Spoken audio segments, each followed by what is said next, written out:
Hi, I'm Fred Satilli. I'm going to read Section 2 of HTFN, my experiences with the DVC. And in the previous section of the book, I talked about the tragedy of false paternity charges and something worse in many ways is false domestic violence charges. So this is an extremely long section. I hope that there's enough drama here to keep you watching. I guess we better get right into it. Section 2, my experience with the DVC. The DVC and DCFS join forces to victimize everybody. There are several issues that must be addressed in understanding the Los Angeles County Council on Domestic Violence, the DVC. First, the DVC is an advisory council. Who do they advise and on what?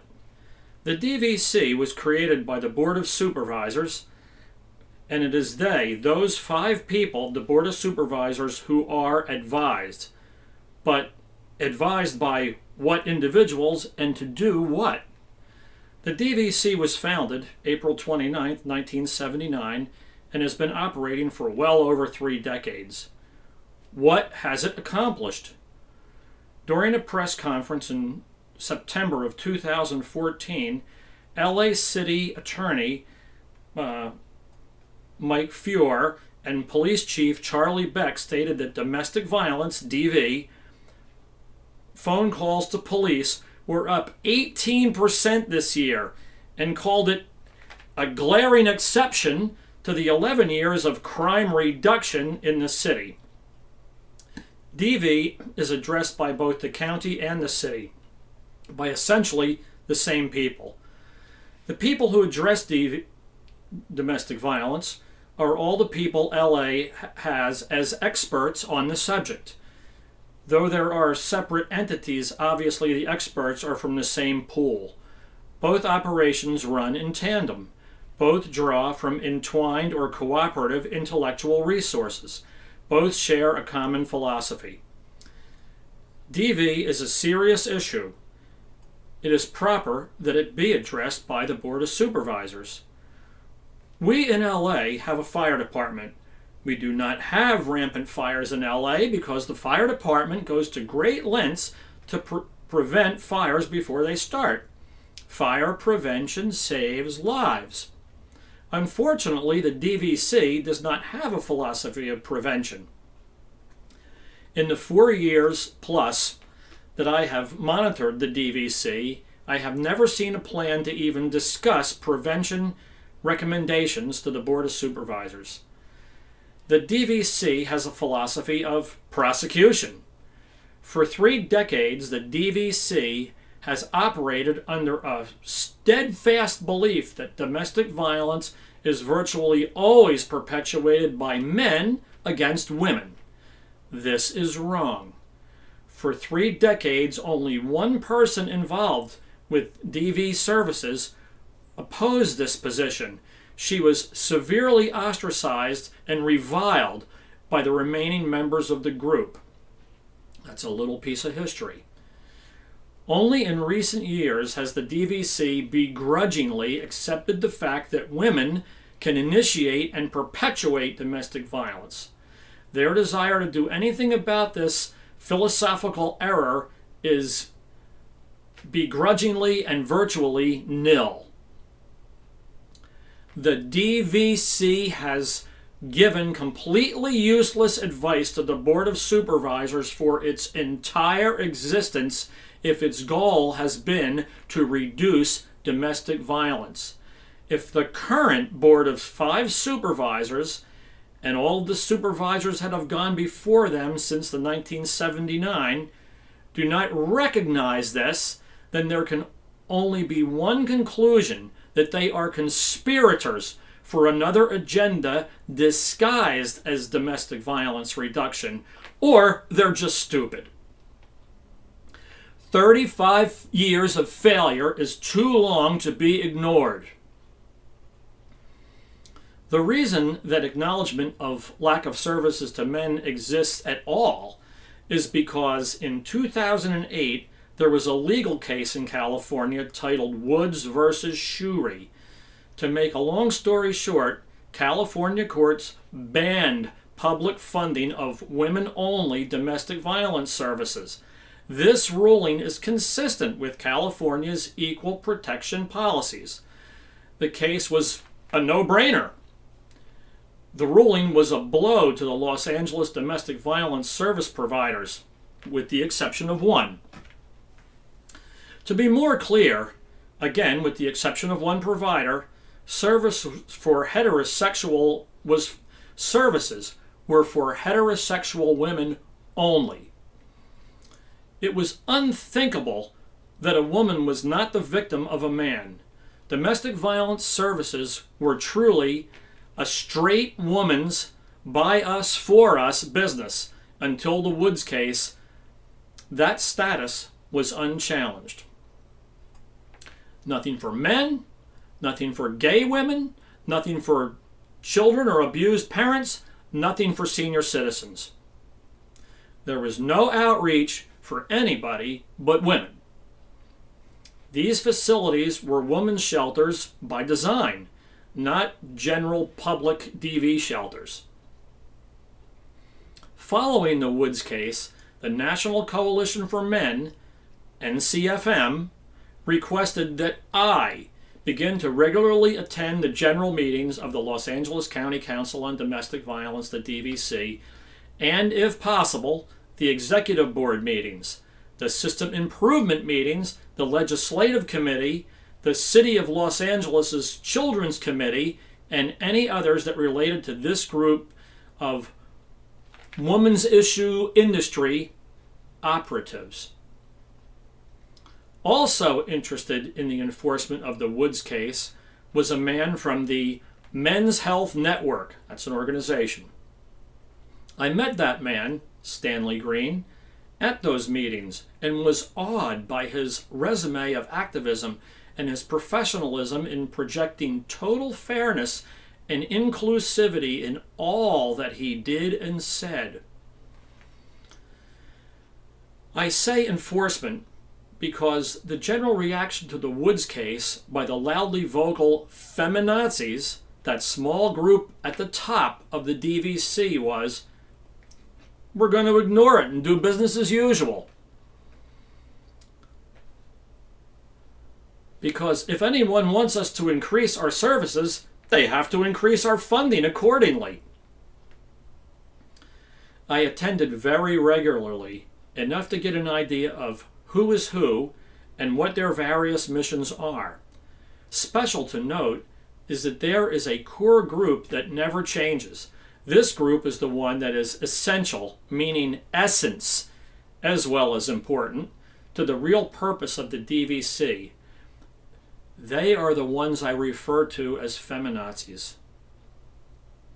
They're essential. It's the essence of the group. At that time, the idea of men's issues was not being entertained, nor was it ever considered. But then, the first of two interesting things happened. There came an idea to identify and serve underserved communities in regard to domestic violence. This effort was called the Multicultural Underserved Community Committee, the MUCC. I attended virtually all of the meetings of this committee once I was aware of it. Another man attended as well. He pointed out that the largest underserved community of the DVC was, without a doubt, men. The woman comprising the committee dismissed the man's comment and decided to employ and pay another woman as a consultant to find out what underserved communities were not being served. That lady had no idea what to do. In the meantime, I proposed that we start by finding ways to serve the largest underserved group, which was men, and add other groups as they presented themselves. The first of which would be those listed in the bullet points above, which was elders and children and, spouses of women. The very idea of serving men proved to be confusing to the women of the committee. And I really mean confusing. You should have seen them. They became angry that there was this constant suggestion to serve men. Finally, in frustration, they disbanded the MUCC, stating that participants were too disruptive and contentious. You can't unring the bell. The idea of serving men had been discussed among the general membership of the DVC and embraced by those who understood fairness. And that is the bulk of the group. This is a side note. The bulk of the group understands fairness. Good women in there. We'll talk about that soon.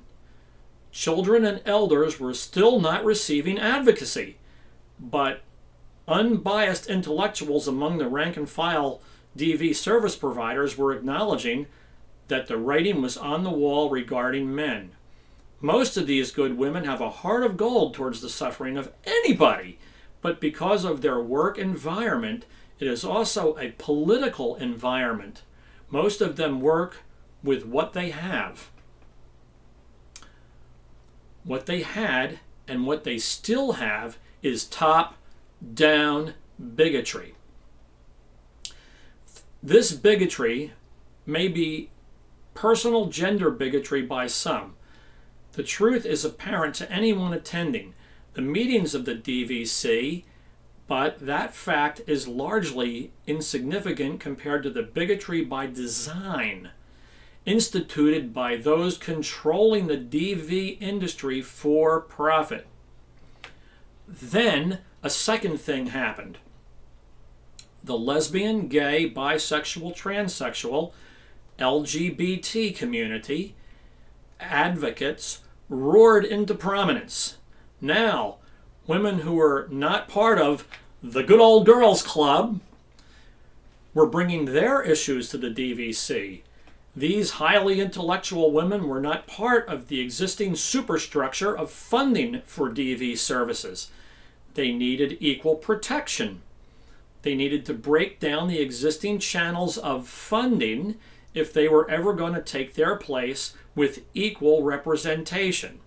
Their fight for equality included a very natural demand for services for men, elders, and children. I was going to try to stop there and do this as a second part, but the flow shouldn't be interrupted. So, dedicated national advocate for people's rights from the Men's Health Network, Stanley Green, who had been a member of the Los Angeles DVC long before most of the existing members, and a woman named Carol Crabson of the Valley Oasis DV shelter, that's the exceptional shelter, famous for providing shelter for decades for absolutely anyone suffering from domestic violence and more, began to have informal but public meetings to create a male victim survivors task force, the MVSTF, within the DVC.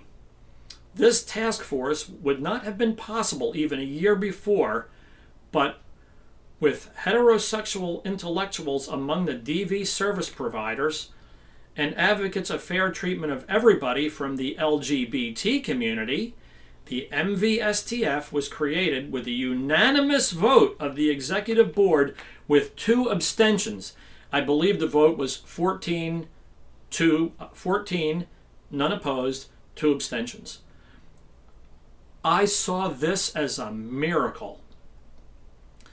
The time for men's issues at the DVC had become politically correct enough to withstand deniability. Only the hardcore bigots dug their heels in, and because of the strength of argument for the MVSTF, even they could not oppose themselves by voting no before the large block of approving women. The first MVSTF in America, to my knowledge, was born.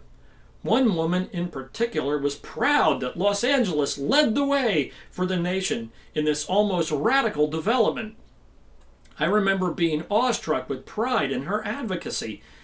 I had seen her previously argue against it, but I guess her intellect triumphed over her politics. The MVSTF set its goals. Each month, a committee, task force, or service provider does a presentation of its contributions to the general meeting of the DVC. The MVSTF needed to do this to establish its presence in the overall larger group, the general group. The presentation was worked on from January of 2013 to November when it was presented. So historic was the moment that the Woods case winning attorney Mark Angelucci notified the press. There were 3 news sources that covered the event. Knowing that some senior members of the DVC were openly hostile to anything he might do, he kept this plan from Stanley Green, from Carol Crabson, and me. There were bad feelings openly expressed from some well-tenured DVC executive board members towards Stanley and Carol for what they imagined was a conspiracy of some kind, but they were wrong. Stanley, Carol, and I had no advanced knowledge of this. To her credit, Deputy District Attorney Michelle Daniels, who is the chairperson for the DVC, has been heroic in her efforts to understand and be fair in dealing with the politics of the DVC while keeping the group's mission statement in the forefront of the council's priorities. In addition to her unbiased management of the council's meetings, she understands the Brown Act. The Brown Act, or Sunshine Laws as they are commonly called, are laws that state that public meetings are recordable in audio or video without notice to the group. The recording can actually be done secretly. When I initially began to attend these meetings, before Michelle Daniels' time, there were such outrageous and flagrant displays of bigotry that I decided to video record the proceedings. When the camera appeared, there was outrage by many, once again, well-tenured members of the group. In fact, the group discussed terminating the meeting. I didn't wish to create that kind of disturbance. Many of the 60 people who were in attendance had come a great distance to attend, and to make matters worse, it was a rainy day. As a gesture of kind cooperation, I put the camera back into its bag, but called an attorney. The following month, a Los Angeles government attorney came to the meeting and told the group that it had and has violated the Brown Act and that this kind of bullying towards recordings must stop immediately. She was quite forceful in her presentation. The DVC FemiNazis were not happy.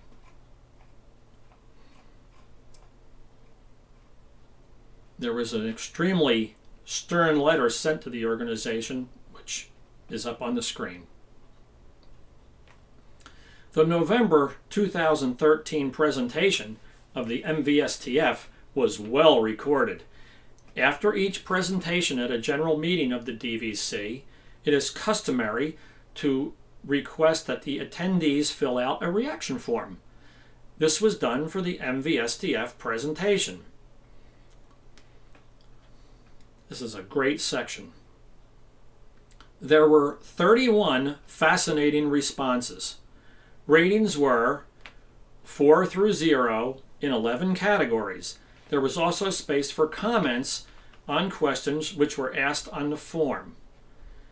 In rating, 4 was the highest, 0 was the lowest. The first 14 people responded with all 4s, except for an occasional 3. In other words, 43.4% of the respondents thought the presentation was great. The next 9 people gave 4s and 3s, so 27.9% of the respondents said good to great. 27.9 plus 43.4 is 71.3. 7 out of 10, the vast majority, were overwhelmingly positive. These are the good people. These are good people out of the group. Okay. The second group, 5 people had given a rating of 1 in at least one category with an average of 2.3. So 15.5% felt that the presentation was a little better than fair. The third group was the haters. These are the people I've been referring to as the old guard. 2 with 1s straight across the board. The final group of 4 gave her an average of 1.3. So 12.4 just hated the whole thing. There's a little bar graph in the book that shows this and illustrates it very clearly. Now, my simple question is this: how can it be that a group of people who work together, have the same mandatory training, have the same clientele, are all college educated, and applaud each other every month, have 14 members who give straight 4s with an occasional 3, and 2 members who give straight 1s right across the board? I'll tell you, it's bigotry. It's personal gender hatred. The big question is, do we have room for such people? After 4 years of watching this group, I do not have to see signatures to know who the 4 haters are. I have never before had a display of this hatred in writing. But now I do. Though most of the comments made to me personally were congratulatory, there were a few constructive negative comments. I appreciated them as well, from well-meaning intellectual women who were trying to make our project, the MVSTF, better.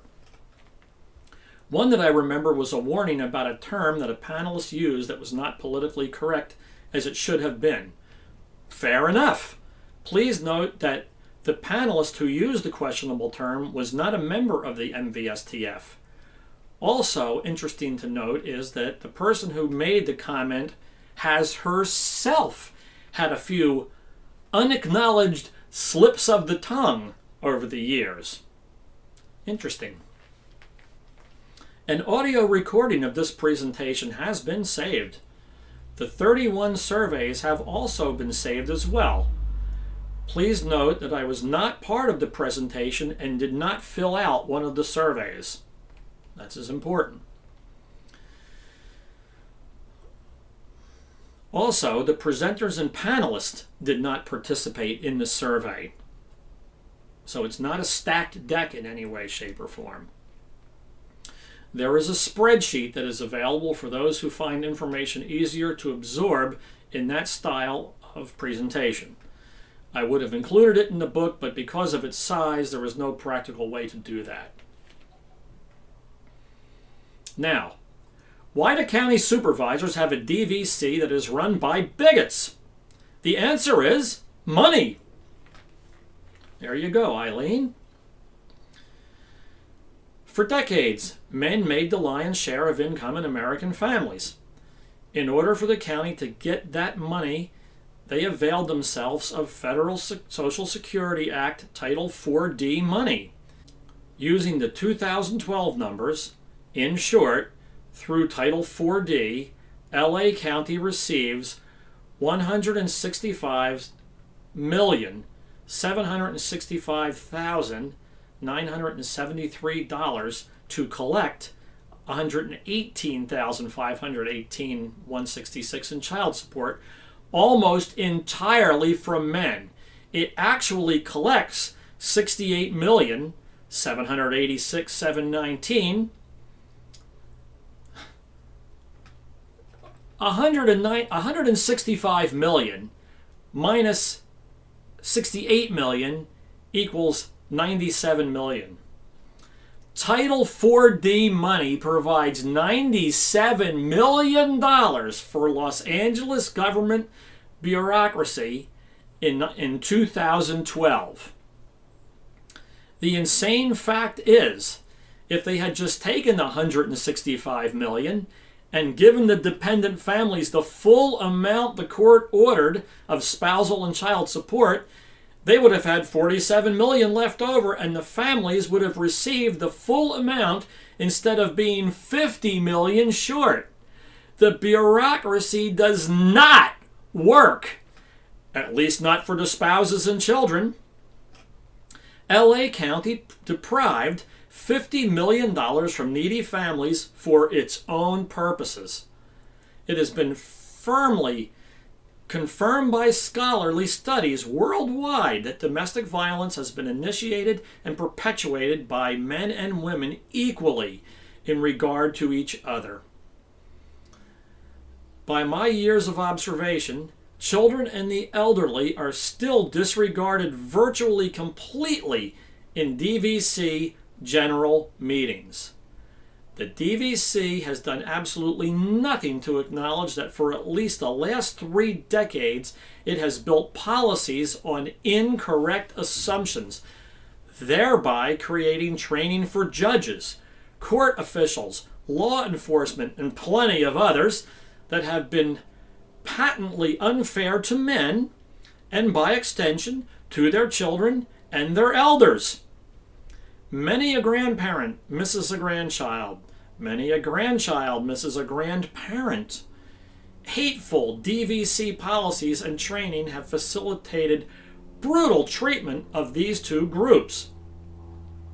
Domestic violence in Los Angeles has not been reduced by the Domestic Violence Council. The DVC is a failure. If the goal is to reduce domestic violence, if the goal is to bring money to Los Angeles, the DVC is working well. Title 4D money is only a fraction of Title 4E money. Title 4E money is for foster care. In 2012, Title 4E revenue for Los Angeles County was $499,987,000. That's $500 million that came into LA County from the government. Divided by 35,109 children, that is 14,241 per child. Los Angeles foster payments are $7,250 per child. That leaves $245 million for Los Angeles bureaucracy for uses other than helping those people. Want to make some money? Charge someone with domestic violence. Have the Los Angeles County Council Department of Child and Family Services, the DCFS, grab the kids without even a court order. And whammo, you have an income stream. Let's face it, if you have 35,000 victims of anything and you don't have a remedy after decades of awareness, something is wrong. Your experts have demonstrated that they are incapable. Interestingly, the simplest solution to reducing domestic violence against children is widely recognized as by keeping both parents and grandparents in children's lives. Why isn't this policy recommended by the DVC? Not because of the policies of sincere hatred and well-meaning DV shelter and service providers. It's because of hotsy-totsy FemiNazis. The DCFS, the Department of Child and Family Services, has come under fire lately because it holds custody of 35,000 children. And last year, while in custody of the DCFS, 14 of them were killed. This fact was well documented in the newspaper, the Los Angeles Times.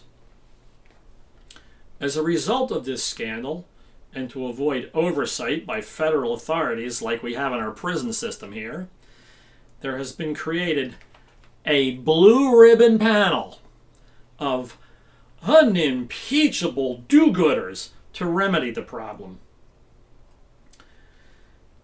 We have fire prevention efforts of many kind all over the county. Hence, fires are rare. When I asked the DCFS and the DVC what domestic violence prevention efforts we have, I was told the truth. None. My question remains, why? This question and the pathetic, stammering mess of an answer can be heard in a recording at library.softgenx.com/brc/dvc/.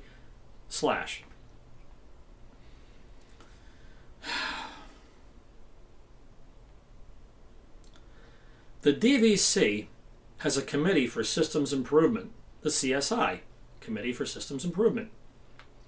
One of the issues that the CSI was addressing was restraining orders demanded of people who sought services of DCFS. The many good and even great people who provide shelter for domestic violence victims were demanding that the DCFS stop its abuse of counterproductive restraining orders, ROs, and temporary restraining orders, TROs. Typically, when contacted about a problem in a domestic situation, DCFS would demand that the parent, overwhelmingly the woman, get a TRO. Straight up, in many cases, DCFS would not help you until you did.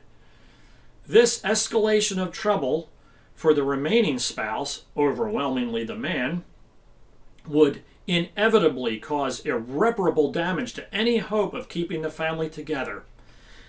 Now, with the family on a certain path to total destruction, DCFS would grab the kids and the Title IV money.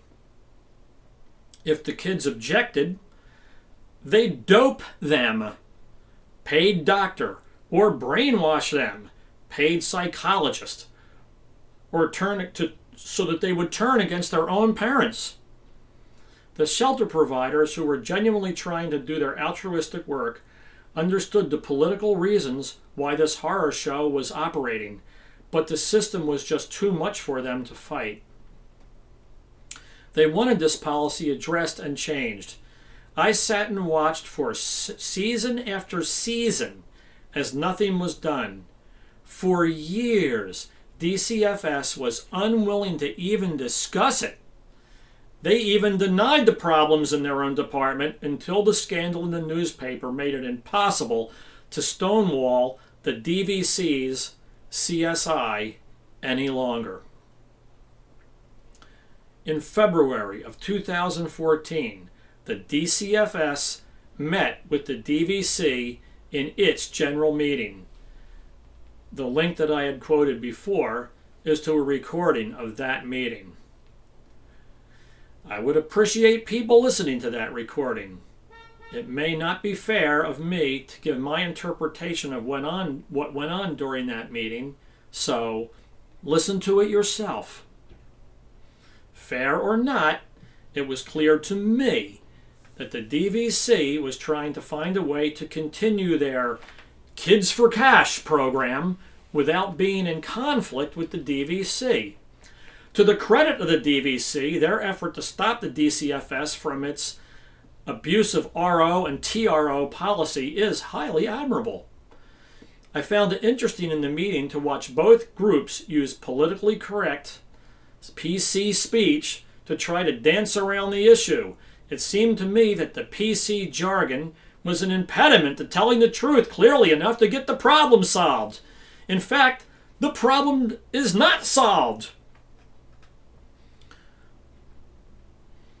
The DVC has many members who are wonderful, caring people trying to change the world for the better. Their task is made more difficult by the policies they must deal with from a few officials in the council. Just the same, social workers in the DCFS are largely warm, caring people who got into the business to make the world a better place. They too must deal with people who are in it for the money. In most DVC meetings, there are one or two women who focus on the group's financial deficiencies that make their work impossible. These money-focused members are wrong for one undeniable reason. They have not been able to show for decades any results. If they could show that funding their efforts resulted in reduced domestic violence, I'm sure that those reductions would reduce the constant need for more money. More money will not fix bad policies. The fact is, from their own exit records, half of the women who enter DV shelters are rejected for being either violent or non-compliant. This is consistent with the studies showing that half of DV is initiated by women. Imagine being a man whose wife got a temporary restraining order against him and finding that his woman was rejected from a women's shelter in only hours for being violent, but is still left with a restraining order from stopping him from protecting his kids from a recognized violent woman. Do you see the failed policy? Do you see the injustice? Do you see the bigotry? Do you see the plight of the unprotected children who have no advocate?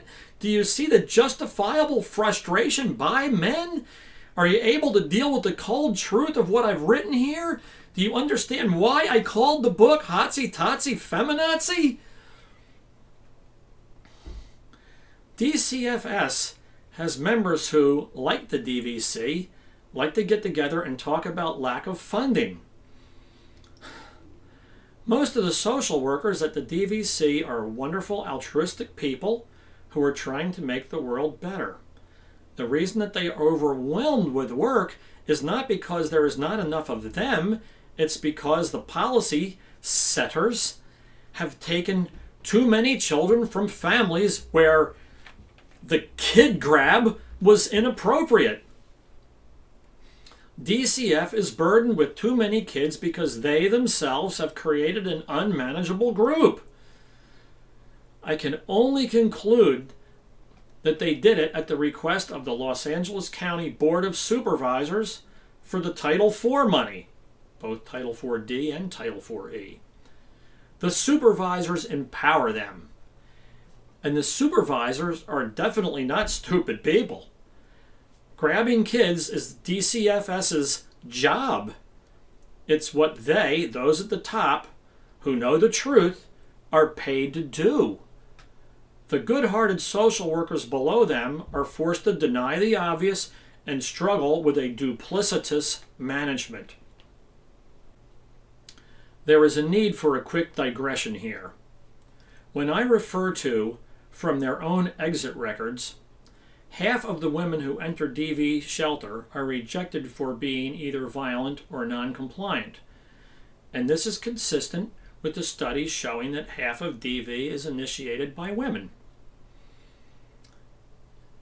It is because an associate of mine spent an entire day at a hall of records going through DV shelter exit records, which are required by law. He showed copies of them to me, and we counted the stats, and still have those records. Now, if men who are half of the victims of domestic violence are turned away at the front door of service providers, and half of the women who seek service are turned away at the back door, what happens to the children of homes where domestic violence is a problem? You can argue the numbers all you like, if you are the silly type who does. But in the end, the logic of my conclusion remains. It is my conclusion that DV policies recommended by the DVC and adopted by the Board of Supervisors exclude 75% of the children of Los Angeles who are in dire need of DV services by decades of greedy, erroneous policy. That is the extent that disregard of children is normal for feminazis. Mentioned earlier was the Blue Ribbon Commission. First, What a ridiculous name for a commission. Blue Ribbon? Sounds like a dog and pony show to me. As it turned out, that is exactly what it was. The proof of the license for my snarky comment is the fact that in the final analysis, the Blue Ribbon Commission did nothing. The irony of that fact is that they were given ample suggestions that would have resulted in enormous change for the better. Some of those suggestions can be read at http://library.softgenx.com brc blue ribbon recommendations.pdf. They didn't have to brainstorm for a radical new idea. The answers are simple if they would only tell the truth. The Los Angeles Times was truthful enough to report the failure of the Blue Ribbon Commission. The article, http://www.LA Times, local government, LA, ME, foster reform, it's in there. You can get the book and see the gigantic string. The first two paragraphs are from the article from the LA Times, June 2014. Here we go. The Los Angeles County Board of Supervisors on Tuesday approved a sweeping reform of the county's troubled child protections operation, creating an independent office charged with improving how the region's abused and neglected children are treated. The new office will be run by a child protection czar with authority over a variety of departments to better coordinate care and prevent problems that have led to child deaths, to cut down on bureaucratic breakdowns that have also stymied child services. This czar will report directly to the supervisors rather than to various agency leaders. The Blue Ribbon Commission basically decided that there should be an oversight committee to watch the DCFS. This is a final paragraph from its own 144-page report. The Blue Ribbon Commission's answer was more bureaucracy. Here's the paragraph.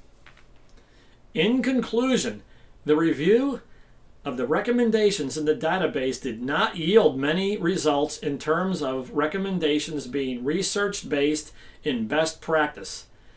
The efficacy of future recommendations would definitely be enhanced if the person or entity making the recommendations could develop them based on evidence and research that is relevant to Los Angeles County. As would be anticipated in a review of the documents that yielded the recommendations, a number of them dealt with various aspects of child safety in terms of both outcome and prevention. It is interesting to note that emphasis on the involvement of the juvenile court is safely maintaining children in their own homes. Finally, as in other areas of our review, a recurring theme is the need for interagency, information sharing, and collaboration to strengthen and streamline service delivery and possibly reduce duplication amongst these agencies that serve children and families.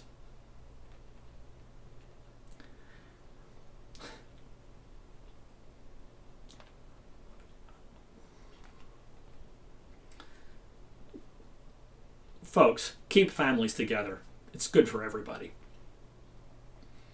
Before we continue, allow me to give you an overview of the California Partnership to End Domestic Violence, the CPEDV. The following is directly from their website at cpedv.org in November of 2014. Prevention is obviously not a priority for them, but to their credit, it is mentioned twice, mostly regarding teen violence. Findable if you dig deep enough into their website, which I did. Policy priorities. The partnership develops its annual policy priorities through discussions with its members. Our priorities include both legislative changes and systems change efforts to strengthen responses to domestic violence, protect victims, and hold perpetrators accountable. In addition to our identified priorities, the partnership actively supports and opposes many bills each year. Funding priorities, legislative priorities, system change priorities, and federal policy priorities. Frequently asked questions. Question: describe the California Partnership to End Domestic Violence and its mission. The California Partnership to End Domestic Violence is a statewide domestic violence coalition. We are the umbrella organization for California's domestic violence direct service providers. Our vision as an agency is to see a California free from domestic violence. Our particular mission is to be a catalyst and advocate for social change and to ensure safety and justice for victims and survivors of domestic violence and their children. Our agency was formed 2 years ago with the merger of two previous California DV coalitions, Statewide California Coalition for Battered Women and the California Alliance Against Domestic Violence. Question: describe what the partnership staff members do. We work on numerous fronts at the local, state, and national level. Our staff supplies an array of support services to direct service providers around the state. These come in the form of technical support, staff training, referrals, and resource coordination. Our policy team works very closely with the state legislature and has a long track record of successfully passing over 100 pieces of legislation on behalf of battered women and their children. Question: are there regional, this is 2014 folks, question: are there regional offices within California? How is the partnership organized? Our agency offices are in Sacramento, but as a statewide coalition, we have over 100 member programs, and those span the entire state. Battered women? Really? What is this, 1979? Gender inclusivity? The partnership board of directors has 18 female members and 1 man. The partnership staff has 9 female members and 0 men. That's 27 women and 1 man. Funding? Such a gender-tilted group could never be government funded, could it? That would be against the law.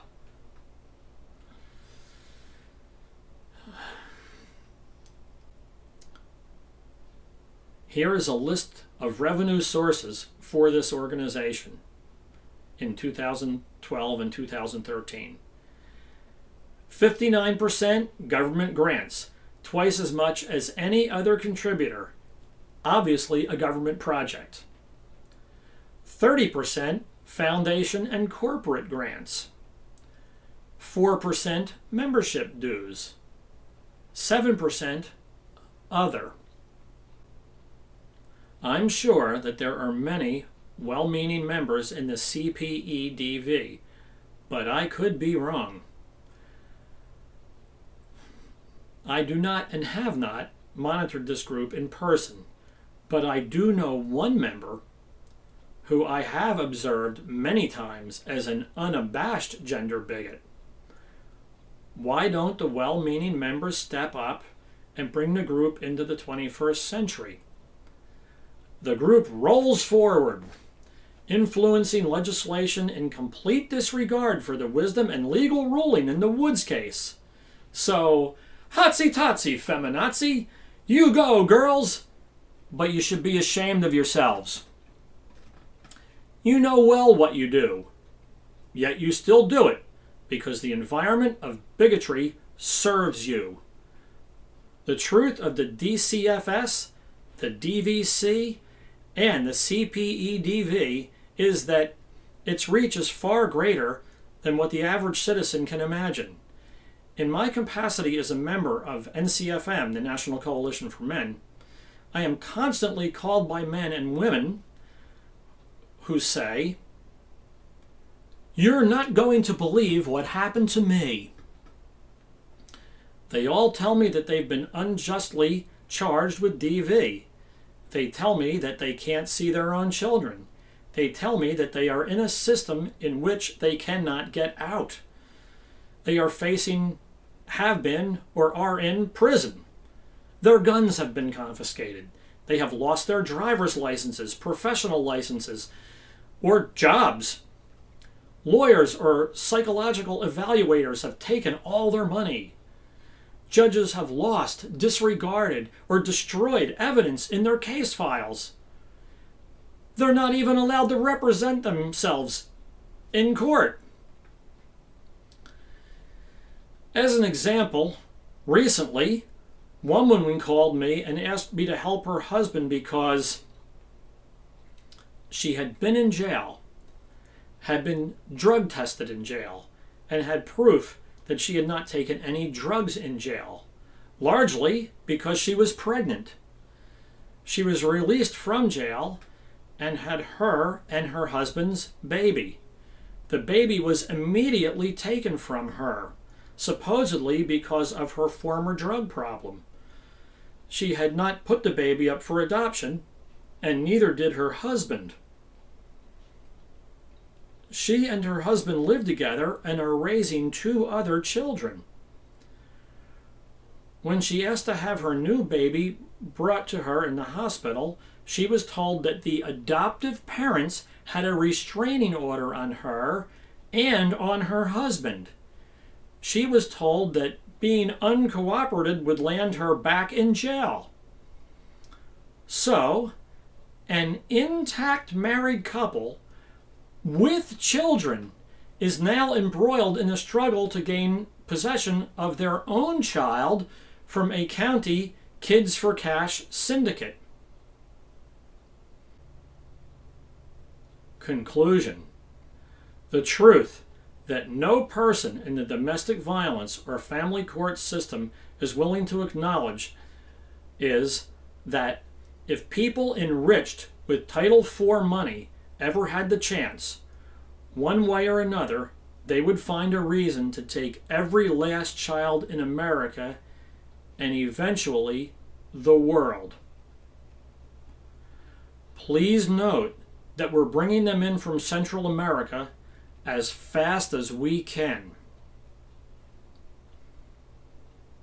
Who has the authority and therefore the responsibility for all this? I know, but I ask because I want you to say it out loud. Go ahead, right there in the room where you sit, say it. If there is any doubt about my conclusion, ask yourself, does 35,000 kids in one county sound right to you? Would you want one of your children to be among them? If you found yourself in the hands of this system, do you think you could work your way out?